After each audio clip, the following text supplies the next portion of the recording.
बिस्मिल्लाहिर्रहमानिर्रहीम अस्सलामुअलैकुम। Anam home remedy channel में आप लोगों को खुश आमदीद कहती हूँ, इस उम्मीद के साथ कि सब लोग अल्लाह तबारक ताला की रहमत से खैर आफियत से होंगे।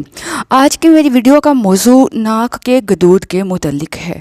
वो लोग जो नाक के गदूद के लिए ऑपरेट करवा चुके हैं लेकिन गदूद फिर से हो जाते हैं, उन्हें नाक की प्रॉब्लम रहती है, सांस में तंगी होती है और नाक के थ्रू सांस लेने से मतलब प्रॉब्लम होती है, या नज़ला ज़ुकाम की शिकायत रहती है, तो इसके लिए ऑपरेट की तरफ जाने से पहले आप एक बार इस रेमेडी को यूज़ कीजिए।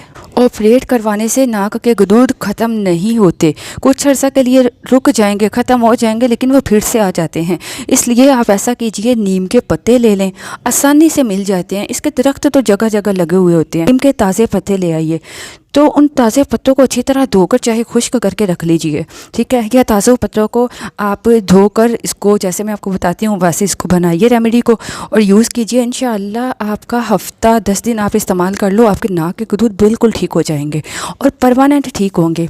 आपने करना क्या है, नीम के 10 पत्ते लेने हैं, इसके साथ आपको 1 चुटकी नमक चाहिए, 1.5 कप पानी ले लीजिए। 1.5 कप पानी में 10 नीम के पत्ते और 1 चुटकी नमक डालकर अच्छी तरह से पकाइए। जब पानी आधा रह जाए तो इसको ठंडा होने पर, जैसे आप वज़ू करते हो, नाक में गरारे करते हो, उस तरह आपने इस पानी को नाक में रात को सोने से पहले डालना है, जैसे गरारे करने हैं और फिर सो जाना है। यकीन मानिए इसके यूज़ से आपके नाक के गदूद इंशाअल्लाह बिल्कुल ठीक हो जाएंगे और आपको डॉक्टरी दवाइयों की तरफ और ख़ासकर ऑपरेट की तरफ नहीं जाना पड़ेगा। अपना बहुत ख्याल रखिए, दुआ में याद रखिए। इजाज़त चाहूँगी, अल्लाह हाफ़िज़।